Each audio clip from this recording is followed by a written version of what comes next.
Cape Verde is a nation that should not exist.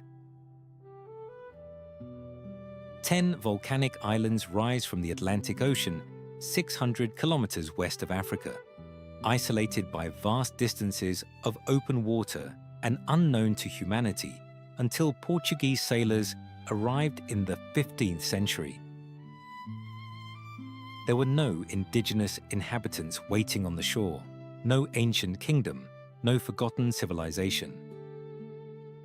Human history on these islands begins with the arrival of ships.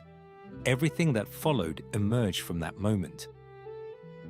Settlers from Portugal, enslaved Africans from the mainland, sailors, traders, migrants, and their descendants created a society unlike any other in the Atlantic world. Today, Cape Verde is one of the most stable democracies in Africa. A nation whose diaspora is larger than its resident population and whose culture was forged from centuries of movement across the ocean. To understand Cape Verde is to understand a place born not from a continent, but from the sea itself. Subscribe for more travel documentaries from the most remote corners of the planet, and drop a comment. Where are you watching from?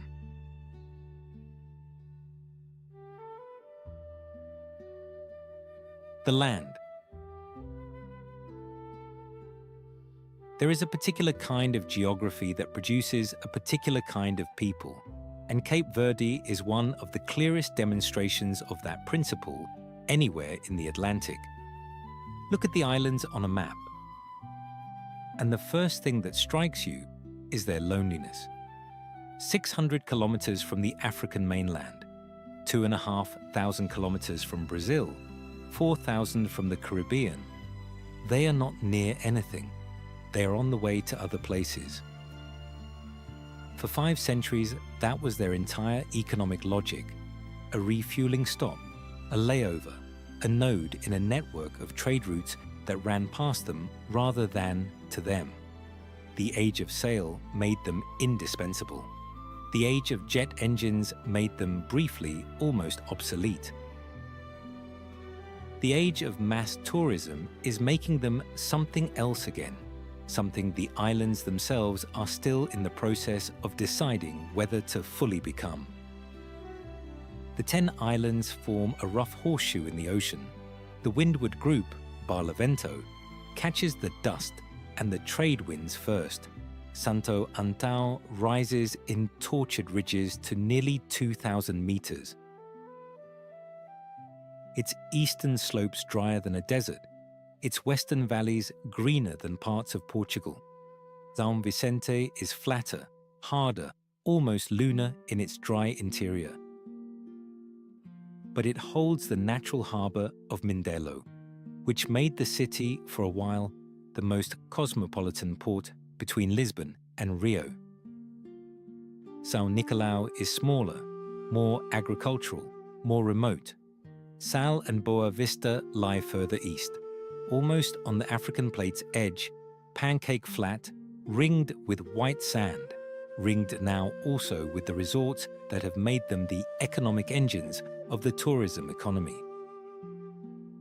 Santa Lucia is uninhabited, kept as a nature reserve where the few endemic species that survived the goats and the centuries can recover. The leeward group, Sotavento, runs along the southern arc.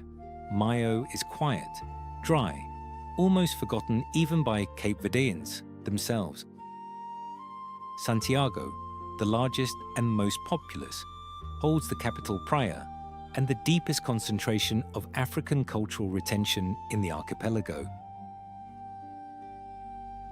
The music of Batuque, the agricultural traditions of the interior valleys, the linguistic forms of Creole that scholars trace back to the earliest contact between Portuguese and West African speakers. Fogo is dominated by its volcano, around which everything else organizes itself, geographically and existentially. Brava is the smallest inhabited island, mountainous and remote. the place from which most of the New England diaspora originally departed in the 19th century, and where the surnames of Boston and New Bedford still echo back from the families that never left. The volcanic origins of all this are not ancient history. Pico do Fogo erupted most recently in 2014, sending lava through 2 villages inside its caldera and forcing the evacuation of communities that had grown grapes and coffee in the mineral-rich soil for generations. The villagers came back. They almost always come back. The eruption before that was 1995. The one before that, 1951. The volcano operates on a schedule that human lifetimes can witness more than once, which gives the people of Fogo a relationship with their landscape that no metaphor can quite capture. They live, literally, on the side of a mountain that has buried their homes within living memory and will probably do so again. The other islands are quieter now in geological terms, but their bones are the same. Walk anywhere in Cape Verde and you are walking on cooled lava, on ash deposits, on the slow weathering of stone that was once molten. The black sand beaches are pulverized basalt. The cliffs that drop into the sea are the edges of ancient flows. Even the soil that grows the corn and the cassava and the sugarcane is volcanic soil. And the fertility of certain valleys, when the rain comes, has its origins in eruptions that happened before human beings ever set foot on these islands. Water is the conversation that never ends. The Sahelian rain shadow means that most of the rain that should fall here falls somewhere else, on the African mainland to the south, or out at sea. The brief rainy season between August and October is unreliable in timing and intensity. In good years, the valleys of Santiago and Santo Antão flush green almost overnight. In bad years, the rains fail entirely, and the country has to import food it cannot grow. The historical droughts, the foams, killed tens of thousands across the 19th and 20th centuries, and the memory of those deaths is still alive in the songs and the family histories of the islands. Modernity has changed the water equation, though not entirely. Desalination plants now provide most of the municipal water for the larger towns, powered increasingly by the wind and solar installations that the country has built across the more exposed islands. The trade winds that once moved sailing ships now turn turbines. The relentless sun that bakes Sal and Boa Vista now charges grids. There is a quiet poetry to this.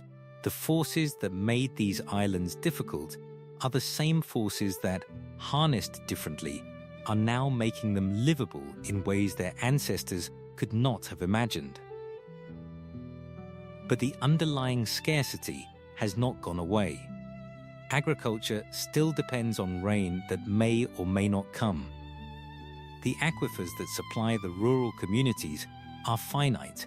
The desalination plants require energy and maintenance and replacement parts that must be shipped from continents that may or may not prioritize the order. Living in Cape Verde, for anyone who lives outside the resort enclaves, means living with a constant low-grade awareness that the systems supporting daily life are thinner than they look, and that the margin between functioning and not functioning is narrower than most countries would tolerate. The sea around the islands is the other half of the geographic equation. It is generous, the fishing is excellent, the diving is some of the best in the Atlantic. The temperatures rarely fall below 20 degrees even in winter, but it is also the road that has always taken Cape Verdeans away. The relationship between an island people and the ocean that surrounds them is never simple, and in Cape Verde it carries 5 centuries of departure layered into every conversation about the horizon. There is a word for that layered feeling. Saudade.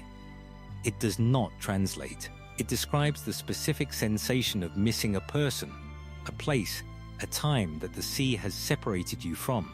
And it is so central to Cape Verdean emotional vocabulary that the country's most famous song, sung by Cesare Vora to audiences who had never heard of these islands, made the word into a small piece of universal language. Every Cape Verdean alive today is descended from someone who arrived. There is no exception to this. There is no indigenous baseline, no pre-contact population, no older claim.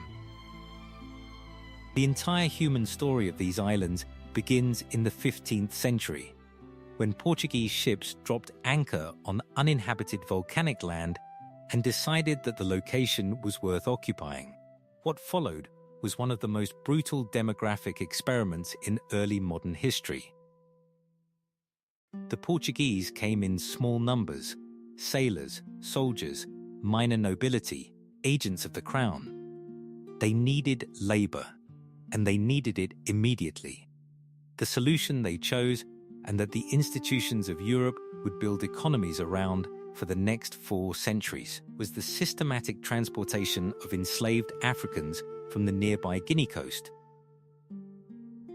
Cape Verde became the first European colony in the tropics to be built on a foundation of African slave labor, and it remained one of the most important hubs of the transatlantic slave trade for more than 300 years.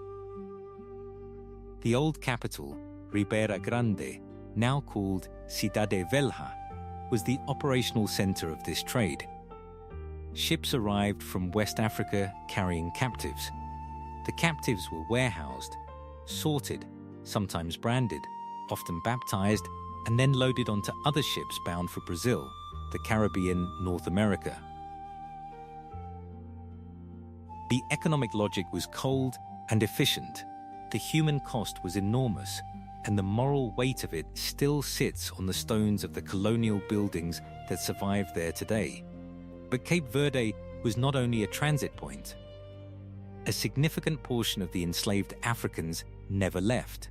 They were kept on the islands themselves to work plantations of cotton, indigo, sugar, crops that required intensive labor in conditions that the Portuguese settlers were unwilling to provide for themselves. Over generations, these populations grew, mixed with the smaller Portuguese settler population, mixed with each other across the different African ethnicities that had been violently combined on the islands, and produced something that had no precedent: a fully Creole society where the categories that had organized colonial life elsewhere, European, African, free, enslaved, Christian, pagan, became blurred to the point of structural incoherence. The language was the first thing to creolize. Within a generation or two of the earliest settlement, a new tongue had emerged on these islands, built on Portuguese vocabulary but reshaped by the grammatical and phonological patterns of West African languages, mostly from the Mande and Atlantic Congo families. This is Creole.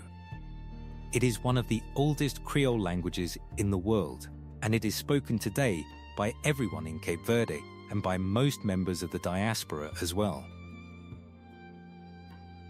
It carries the entire history of the islands in its structure: the Portuguese imposition, the African substrate, the centuries of mutual adaptation that produced something neither colonizer nor colonized had intended.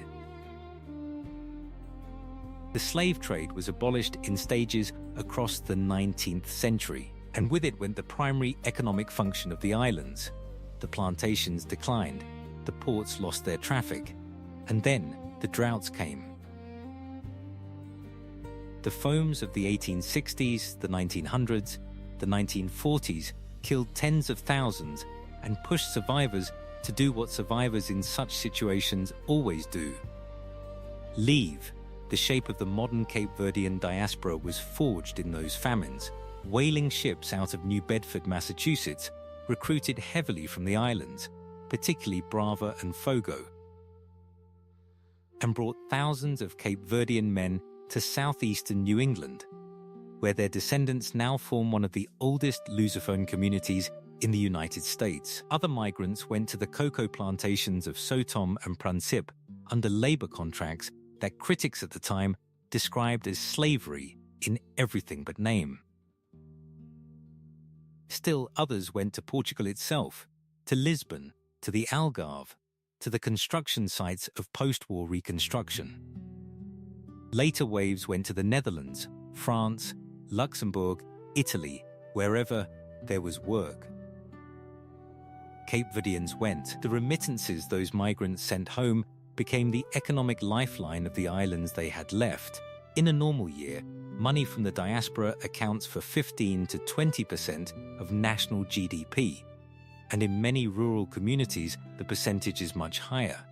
Children grow up understanding that the relatives abroad are part of the household economy, even when they have never met those relatives in person. The mailboxes in small villages receive envelopes from Boston and Rotterdam and Paris with a regularity that does not need to be discussed, because it is simply assumed. Independence came in 1975, after a long anti-colonial movement led by Amilcar Cabral, agronomist, theorist, revolutionary, and one of the most influential African political thinkers of the 20th century. Cabral did not live to see independence. He was assassinated in 1973, almost certainly with the involvement of the Portuguese colonial state. But the movement he had built carried through, and on July 5, 1975, Cape Verde became a sovereign republic. Cabral's image is everywhere in the country now, on currency, on monuments, on the walls of classrooms, and his ideas about the role of culture in resistance, the importance of identity in liberation, and the relationship between intellectual work and political struggle continue to be studied by anyone interested in how small nations build themselves from inherited difficulty. What Cape Verde did with independence is the part of the story that most surprises outside observers. It built a democracy that has functioned with peaceful transitions of power between competing political parties for half a century. It established a legal system that operates with reasonable independence. It built schools and clinics across islands that had been chronically underserved under colonial rule. It joined the international community as a small but active voice in West African and Lusophone affairs. And in 2007, it became one of the very few African countries ever to graduate from the United Nations classification of least developed country, a recognition that the trajectory of its development had moved into a different category. The achievement is real, and it is fragile. The Cape Verdean economy depends heavily on tourism, remittances, and foreign aid, three sources of income that are all vulnerable to events happening far from the islands themselves. The pandemic devastated tourism. Currency fluctuations affect the value of remittances. Geopolitical shifts can interrupt aid. The structural exposure of a small island economy to external shocks is one of the defining features of life in Cape Verde. And the country's leadership has spent decades trying to diversify the economy without ever quite escaping that exposure. But what the country has built culturally, no economic shock can undo. The music of Cape Verde, Morna, Coladera, Funan, Batuca, Finaun, constitutes one of the richest musical traditions per capita anywhere in the world. The musicians who have come out of these islands have included not only Cesria Vora, but Bana, Tito Paris, Meira Andrade, Lura, Carmen Souza, and dozens of others who have carried Cape Verdean melody and emotional vocabulary into international audiences across multiple generations. The music has done what the official institutions of the country could never have done on their own. It has made Cape Verde recognizable to people who have never been there as something more than a dot on a map. Cesarea Vora deserves a specific mention. She came from the working-class neighborhoods of Mindelo, sang in bars for decades without significant recognition, and only achieved international fame in her 50s, when a producer in Paris understood what her voice could do for audiences who had no prior context for what she was singing about. She became, in her last 20 years, one of the most beloved vocalists in world music, performing in concert halls across every continent, refusing to wear shoes on stage, a gesture of solidarity with the women of Cape Verde who could not afford them, and dying in 2011 as the most internationally recognized Cape Verdean who had ever lived. Her funeral in Mindelo drew crowds that filled the streets for kilometers. Her voice still plays in cafes and taxis and homes across the archipelago every day. The nature, the biological wealth of Cape Verde is concentrated in places most visitors never see, on timescales that exceed human attention, and in forms that the casual tourist economy does not adequately price. Start with the ocean, because everything else follows from it. The waters around Cape Verde sit at a productive intersection of currents. The cold Canary Current arriving from the north, the warm North Equatorial Current pushing from the west, and the upwelling that occurs along the African coast and extends in attenuated form across the gap to the islands. The result is water that is rich in nutrients, capable of supporting marine food chains that have been depleted in many other parts of the Atlantic, and home to species mixes that are increasingly rare elsewhere. The big pelagics, tuna, marlin, swordfish, wahoo, pass through these waters in numbers that have made Cape Verde one of the premier destinations in the Atlantic for sport fishing. The blue marlin grounds off São Vicente and Santo Antão are internationally famous among anglers who measure their lives by the size of fish they have caught and released.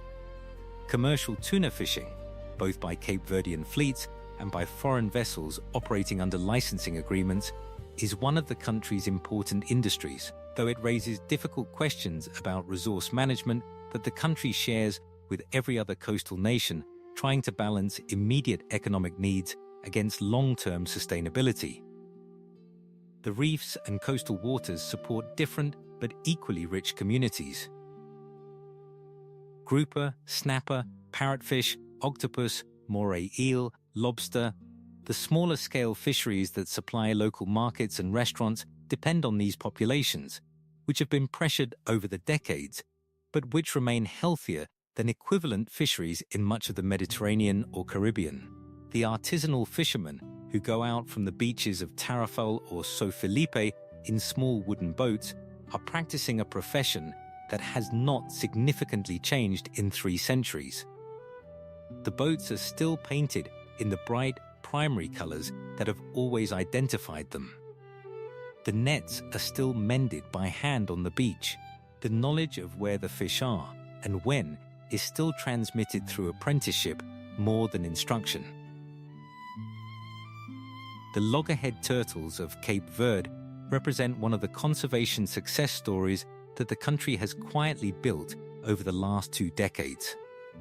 The beaches of Boa Vista, Sal, and Maio host the 3rd largest nesting population of loggerheads in the world, after Florida and Oman. Every summer, females emerge from the surf at night to dig nests, lay eggs, and return to the sea. 60 days later, hatchlings make their vulnerable scramble back to the water.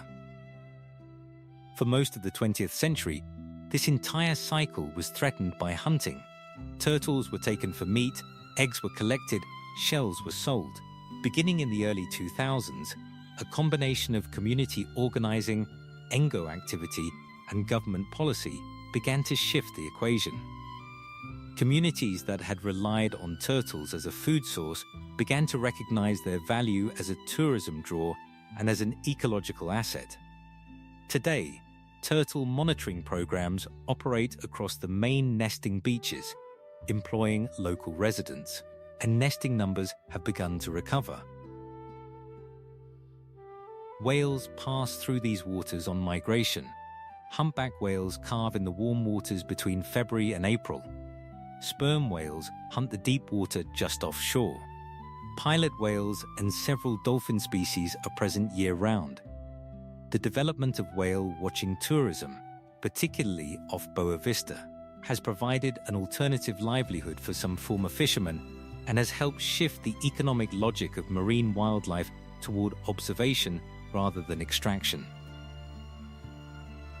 The bird life of Cape Verde rewards the patient observer. Several species are endemic: the Cape Verde shearwater, the Cape Verde warbler, the Cape Verde swift, the Cape Verde sparrow, the Iago sparrow, the Cape Verde buzzard, each evolved in isolation on these islands and exists nowhere else on Earth. The Raso lark, restricted to a single uninhabited islet, is one of the rarest songbirds in the world. With a global population that fluctuates between a few hundred and a few thousand individuals depending on rainfall and habitat conditions, conservation efforts to protect the Raso lark have included plans to translocate breeding populations to other islands once invasive species can be controlled there, a slow, careful work that may pay off over decades if it pays off at all. The terrestrial flora is more limited than the marine life for reasons that are simply geological. These are young islands, in evolutionary terms, surrounded by deep water that few species can cross naturally. The endemic plants that have evolved here, over a dozen species found nowhere else, adapted to the specific combination of volcanic soil, low rainfall, and constant wind that defines the island interiors. Many of those species are now threatened by goats, which were introduced centuries ago and which have grazed entire ecosystems into a kind of slow desertification. Goat removal programs on the uninhabited islands, particularly Santa Lucia, are showing what the islands can look like when the pressure is lifted. The volcanic landscape of Fogo deserves visiting if you want to understand what the rest of the archipelago looked like in its youth. The caldera at the heart of the island is a vast circular depression 9 kilometers across, ringed by walls 1,000 meters high, with the active cone of Pico do Fogo rising from the floor. Walking across the caldera is unlike walking anywhere else. The ground crunches with volcanic glass. The air smells faintly of sulfur in certain places.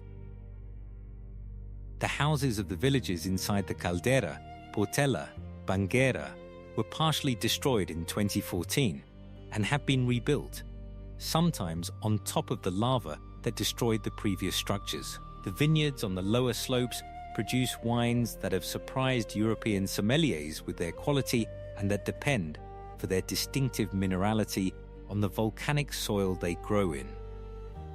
The relationship between the people of Fogo and their volcano is not a metaphor for resilience. It is the literal daily fact of living on a mountain that gives them their living, and that may, at any time, take it back. The climate across the islands is more temperate than the tropical latitude would suggest. The trade winds moderate the heat. The surrounding ocean buffers the seasonal extremes. Temperatures rarely climb above 30 degrees Celsius in summer or drop below 20 in winter. Cape Verde does not get the destructive Atlantic hurricanes that batter the Caribbean. The storm tracks generally pass well to the south. What it does get, occasionally, is the African dust storms that sweep out from the Sahara and turn the sky a pale orange for days at a time, covering everything in a fine ochre powder that has to be swept off windshields and washed off laundry and accepted as part of the cost of the geography. The reflection in Mindelo, on the island of São Vicente, the afternoon wind has dropped and the harbour has gone unusually still. The fishing boats are rocking gently against their moorings. The light over Monte Cara, the mountain that gives the bay its profile, a ridge that locals say resembles a face in repose, has turned the kind of amber that exists only in places where dry air, oceanic latitude, and the angle of a setting sun combine in just the right way. Somewhere a few streets back from the waterfront, in a small bar where the door is open to the evening air, a man has picked up a guitar and started playing the opening chords of a mourner nobody asked for. The song is about a sailor who left for America and a woman who waited for him until she could not wait any longer. It is the same story that mourner has been telling for 200 years, with minor variations. The man playing it tonight has heard it sung by his mother and his grandmother. The audience in the bar, 5 or 6 people, mostly older, mostly drinking the local grog that is distilled from sugarcane on Santo Antao, knows the words and joins in on the chorus without being asked. Nobody has paid the musician to play. He is playing because the evening called for it, because the wind dropped and the light was right and somebody had to mark the moment. On the island of Fogo, the day's light has nearly failed on the cone of the volcano. The vineyards in the caldera are quiet. The farmer who tends one of the better plots, vines that produce a red wine of remarkable concentration and minerality, sold to restaurants in Praia and to a small number of European importers, is finishing his last walk of the property before closing the gate. The volcano above him is silent tonight. It will be silent tomorrow. It has been silent since 2014, when it last erupted and destroyed 2 villages inside the caldera. The farmer's house is one of the houses that was rebuilt afterward, on land that had been buried under lava his neighbors had to flee from. He chose to rebuild here because his father had farmed this land, and his grandfather, and because the soil produces wine that grows nowhere else. The volcano will erupt again. He knows this. He has chosen to live here anyway. His children will choose, when the time comes, whether to do the same. In Cidade Velha, on Santiago, the ruins of the slave warehouses sit above the harbour in the long shadow of the colonial fortress. A few tourists are walking through the old streets, taking photographs of the cathedral that was the first cathedral built by Europeans in the tropics, examining the Pelourinho, the stone column where enslaved Africans were displayed and punished, and trying, with varying degrees of seriousness, to absorb the weight of what these stones witnessed. The weight does not absorb easily. It is not supposed to. The town's residents, who walk past the ruins every day on their way to work or to the market, have learned to carry the weight without it stopping them, which is itself a kind of work that the casual visitor does not have to do. But Cidade Velha is not only a memorial, it is also a living town. Children walk to school past the ruins. Restaurants serve grilled fish under awnings within sight of the harbour. The sound of a radio playing in someone's kitchen drifts down a side street. The history is present. It is also not the only thing present. The life of the town continues in the particular way that Cape Verdean life continues, with conversation on doorsteps, with the slow assembly of evening meals, with music from a neighbour's window that nobody complains about because music is not noise here, it is part of the architecture. Cape Verde does not present itself as a place that can be understood quickly.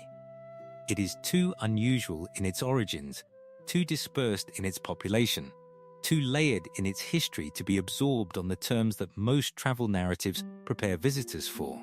The country defies easy categorization. It is African and not African. It is European and not European. It is a tourism destination and a homeland and a memory and an idea, often simultaneously, often within the same conversation, often within the same person. It requires the willingness to sit with contradiction, the beauty of the islands, and the knowledge of what was done to bring people to them. The warmth of the welcome that visitors receive, and the structural difficulty of the lives that produce that welcome. The pride in a small country that has accomplished more than its circumstances should have allowed, and the grief for the young people who continue to leave. Because the country, even at its best, cannot offer them what other countries can. None of these contradictions resolve. They coexist in the landscape, in the cities, in the lives of those who have stayed, and those who left, and those who came back, and those who never came back, but whose absence still occupies a place at the family table. The music that emerged from these islands is not just music. It is something closer to a survival strategy. It is the basic language of a people who learned across centuries of difficult history how to carry weight without being crushed by it, how much you can lose, how much you can endure, how much warmth and joy and connection you can still offer to the people standing next to you when the wind comes off the Atlantic and the night arrives and the lights of the distant ships disappear over the horizon toward places you will probably never go. That is what Cape Verde is. Not a destination, although it is that. Not a colonial relic, although it carries that history. Not a tourist brand, although the world is beginning to discover it that way. A place where people live, and a much larger place spread across continents, where people who came from here continue to be who they are. In the full and difficult and luminous complexity of what it means to belong to islands that have always required their inhabitants to imagine the rest of the world. Because the rest of the world was where survival for so many generations required them to go.